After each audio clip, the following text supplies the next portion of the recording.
Well, good morning, good afternoon, good evening, wherever the case may be. This is Marty Grunder with my partner Vince Torchia from the Grow Group. Vince, this week in The Great Idea, we wanted to talk a little bit about morale. At Grunder Landscaping Company, we're incredibly busy. We've taken more leads this year than we ever have in any prior year. We have a ton of work. We have a ton of interest in our activities. In part, the main focus of our company is residential, and people are home. They want fire pits. They want their landscape to look good. Their yard is their oasis, if you will. What are we seeing in the Grow Group and overall in the industry in terms of morale and what's going on with teams? Yeah, very similar to what Grunder's experiencing. A lot of leads, sales are up this year. Many people are having a very good year from a revenue perspective. A lot of companies are struggling now with morale at their company. 2020 has been a crazy year. Really tough.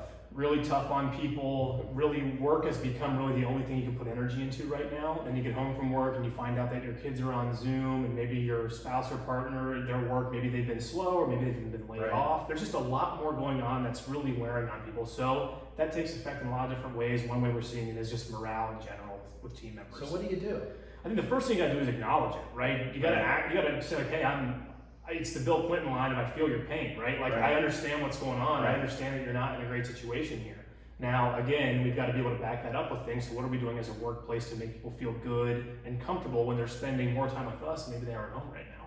So really important, we talk a lot in the Grow Group about one-on-ones with your leadership team. I think that the owner has to be the most empathetic person in the building.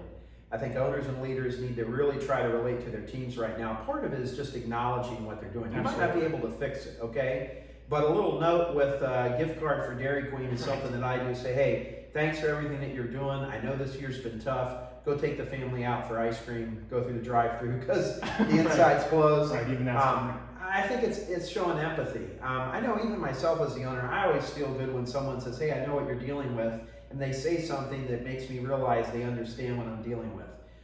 You're not going to get anywhere complaining to your team about how bad you've got it, because that's a no-no. Right. But showing empathy. Anything else? I think look for opportunities where you can re-engage with people. Maybe it's like a work fantasy football league, or we're going to do a fitness competition together. Just something to get people back into a reality of, hey, look, we're all in this together. We're in the same boat. We're all rowing the same way. Yeah. So I know you're dealing with a lot. We know that. Put your best foot forward. Be empathetic. Look for ways you can re-engage with your team and rev them up a little bit. You got a few months left in the year. 2020 is going to go down as one of the most interesting years ever. Make the best of it, and you'll be glad you did. Have a great week.